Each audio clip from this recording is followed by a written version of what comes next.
إلهنا يا إلهنا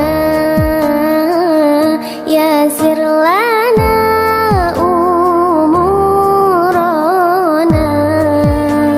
Sobat Takwa, sebagaimana pada video terdahulu bahwa Allah menjadikan penciptaan jin dan manusia adalah untuk beribadah kepadanya. Namun ternyata ada hal lain di balik tujuan penciptaan manusia di dunia ini.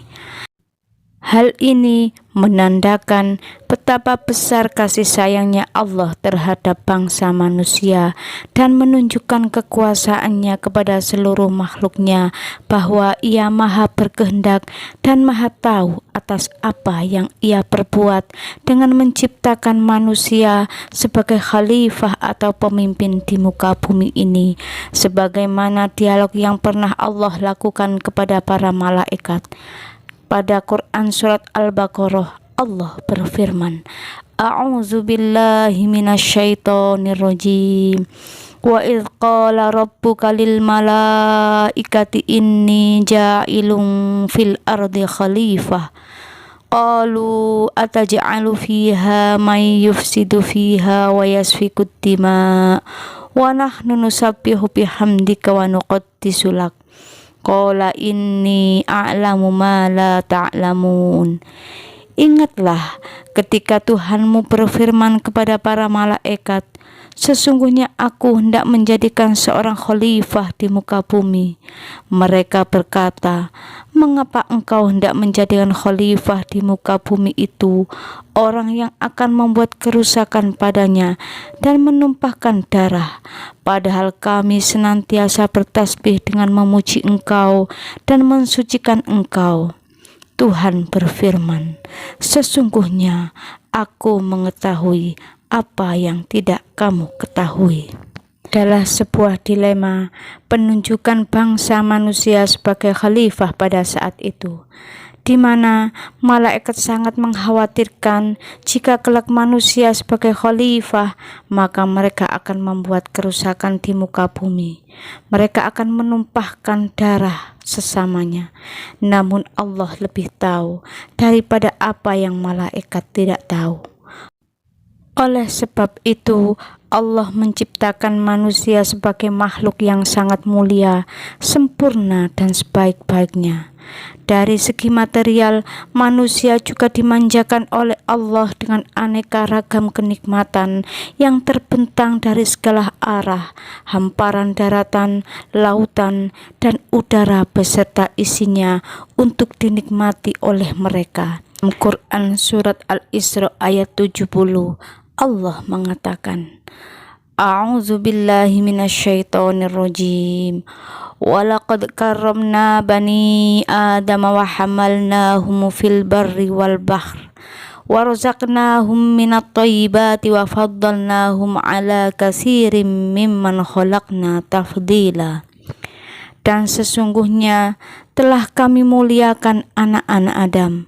Kami angkut mereka di daratan dan di lautan, dan kami berikan rezeki dari yang baik-baik, dan kami lebihkan mereka dengan kelebihan yang sempurna atas kebanyakan makhluk yang telah kami ciptakan. Subhanallah, ini menunjukkan betapa kasih sayangnya Allah sangat besar kepada bangsa manusia. Dan secara fisik pun manusia dilebihkan penciptaannya lebih sempurna daripada makhluk Allah yang lainnya, sebagaimana Allah menegaskan dalam Quran surat At-Tin ayat 4. A'udzu billahi minasyaitonir rajim. Laqad khalaqnal insana fi ahsani taqwim. Sesungguhnya kami telah menciptakan manusia dalam bentuk yang sebaik-baiknya. Bukan hanya fisik yang sempurna dan materi yang melimpah yang diberikan Allah kepada bangsa manusia, ada hal lain yang lebih membuat mereka istimewa daripada makhluk yang lainnya, yakni pemberian akal dan naluri yang mampu menjadi modal utama mereka menjadi khalifah di muka bumi ini. Dengan akal, manusia dituntut untuk mampu mendayagunakan, mengelola dan memanfaatkan sebaik-baiknya apa yang telah Allah anugerahkan. Dan dengan naluri, mereka dituntut untuk mampu memahami apa yang menjadi tugas dan kewajibannya sebagai makhluk yang diciptakan oleh Allah. Kesempurnaan ciptaan itu tak lain agar manusia senantiasa bersyukur terhadap apa yang telah Allah anugerahkan kepada mereka dengan senantiasa mentaati perintah-perintahnya dan menjauhi larangan-larangannya sebagai bentuk ibadah kepadanya. Maka sangatlah erat kaitannya antara tujuan penciptaan manusia untuk beribadah kepada Sang Pencipta dengan penunjukan mereka sebagai khalifah di muka bumi ini. Subhanallah, Masya Allah, itulah rahasia ayat-ayat Allah. Sobat Takwa, penciptaan manusia sebagai khalifah dengan berbagai sarana yang telah Allah sediakan adalah bukti kehebatannya sebagai Sang Pencipta.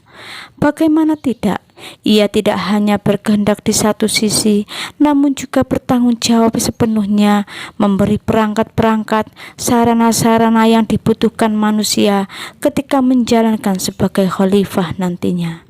Pantas saja ia mengatakan kepada malaikat, "Aku lebih tahu dari apa yang kamu tidak tahu." Karena malaikat hanya dibekali naluri beribadah saja tanpa nafsu dan akal seperti manusia. Sehingga dikatakan oleh malaikat, "Padahal kami senantiasa memuji dan bertasbih kepada Engkau." Sedangkan manusia dengan kesempurnaan penciptaannya dibekali berbagai macam naluri, akal, dan nafsu agar mampu mendayagunakan potensi-potensi yang telah Allah anugerahkan kepada mereka dan dibutuhkan warna-warni ilmu untuk mengelola dunia ini.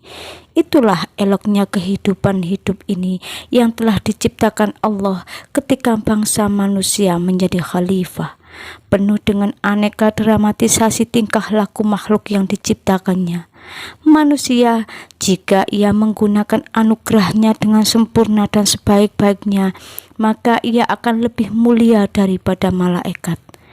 Akan tetapi, jika ia tidak mentaati Rabb-nya, buta akan ilmu serta enggan menggunakan kemampuan akal pikirannya, maka akan menurunkan derajatnya sebagai makhluk yang mulia. Bisa saja ia berteman, bersekutu dengan iblis dan bala tentaranya. Saking rendahnya ia berperilaku seperti hewan, bahkan lebih rendah dari hewan. Na'udzubillah. Sobat Takwa, di antara alasan lain tujuan penciptaan Bani Adam sebagai khalifah adalah agar manusia mampu memposisikan dirinya sebagai pemimpin. Karena kemuliaan yang diberikan oleh Allah kepada bangsa manusia adalah kemampuannya dalam memimpin. Pemimpin bagi dirinya sendiri, keluarga, lingkungannya. Bagaimana ia mendayagunakan akal dan pikirannya untuk lebih mengedepankan ketaatan kepada Allah daripada nafsu pribadinya, sehingga keberhasilan ia sebagai pemimpin mampu mengantarkan ia pada kehendak Rabb-nya dan keridhaan Allah semata, sebagaimana hadis riwayat Abu Hurairah. Kullukum ra'in wa kullukum mas'ulun an ra'iyatih. Al-imamu ra'in wa mas'ulun an ra'iyatih, wal mar'atu ra'iyatun fi baiti zawjiha wa mas'ulatun an ra'iyatiha, wal khadimu ra'in fi mali abihi wa mas'ulun an ra'iyatihi, wa kullukum ra'in wa mas'ulun an ra'iyatihi. Kalian semua adalah pemimpin, dan masing-masing dari kalian akan dimintai pertanggungjawaban atas orang yang berada di bawah pimpinan kalian. Pemimpin bertanggung jawab atas rakyat, suami adalah pemimpin keluarga dan ia bertanggung jawab atas mereka. Perempuan adalah pemimpin di rumah suaminya dan ia bertanggung jawab untuk hal itu. Begitu mulia posisi setiap orang, setiap jiwa di hadapan Allah, yakni sebagai seorang pemimpin. Pemimpin bagi dirinya sendiri, bagi keluarga dan orang-orang di sekitarnya. Jiwa pemimpin adalah jiwa dambaan yang ideal, karena ia layak untuk dijadikan panutan dalam menyelesaikan setiap persoalan hidup yang tentunya dengan panduan-panduan ilmu dan kearifan jiwa sebagai seorang pemimpin yang mampu mengantarkan setiap insan menjadi pemimpin bagi orang-orang yang bertakwa. Sebagaimana motivasi yang diajarkan dalam Al-Quran agar kita selalu memintanya yang tertera dalam Quran surat Al-Furqan ayat 74. Rabbana hablana min azwajina wa zurriyatina qurrata a'yun waj'alna lil muttaqina imama. Ya Tuhan kami, anugerahkan kepada kami istri-istri kami dan keturunan kami sebagai penyenang hati kami, dan jadikanlah kami imam bagi orang-orang yang bertakwa. Wallahu a'lam bissawab. Subhanakallahumma wa bihamdika asyhadu an la ilaha illa anta astaghfiruka wa atubu ilaik. Semoga bermanfaat. Assalamualaikum warahmatullahi wabarakatuh.